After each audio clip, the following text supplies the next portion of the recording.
ये double engine की जो सरकार है, ये डबल करप्शन की सरकार है, और इस डबल करप्शन की सरकार में किसी पीडीओ को नौकरी नहीं मिली। आप विधानसभाओं में देख लें, ब्लॉकों के स्तर पे देख लें और ग्राम सभाओं के स्तर पे जाके देख लें, आपको कहीं नहीं मिलेगा कि एक पीडीए समाज का, एक गरीब समाज का बच्चा जो है उसको किसी भी प्रकार की कोई नौकरी मिले।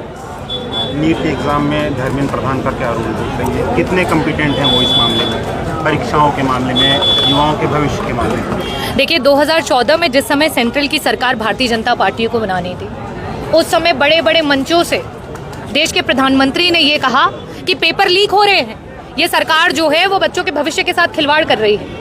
और भारतीय जनता पार्टी की सरकार बनने के बाद, उत्तर प्रदेश में सरकार आने के बाद लगातार ये चौथी बार है जो नीट का सिर्फ पेपर जो है, जो कि पूरे आपके देश के स्तर पे वो एग्जाम होता है, उसका पेपर लीक हुआ है। और इन्होंने, क्योंकि इन्हें पता है उसमें करप्शन है, इनको पता है कि ये सरकार की मिली भगत है, इसलिए उसकी जो करेक्टिव अथॉरिटी है, एग्जाम हेल्ड करने की अथॉरिटी है, उसको इन्होंने सरकार से अलग कर दिया।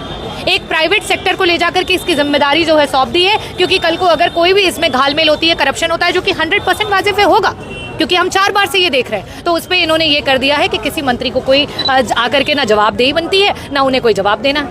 और इसमें आज मुझे लगता है कि एक युवाओं को, क्योंकि कोर्ट के परिसर के अंदर कॉकरोच शब्द जो है उससे नवाजा गया है सरकार में, ये भी इतिहास याद रखेगा।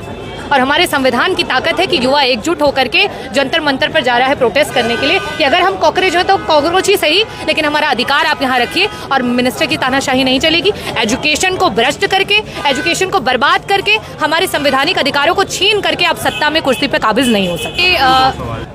बहुत अच्छी बात है, उन्होंने आर्म फोर्स की बात की, आर्मी की बात की, और जो चीज़ें की, क्योंकि उनको भी पता है कि इनके मिले लोग हैं तो सीधे तो काम आने नहीं वाले हैं, सीधे से तो वो सुधरेंगे नहीं। तो जो लातों के भूत हैं वो बातों से तो मानेंगे नहीं, तो ठीक है, उसका उपचार वो करें।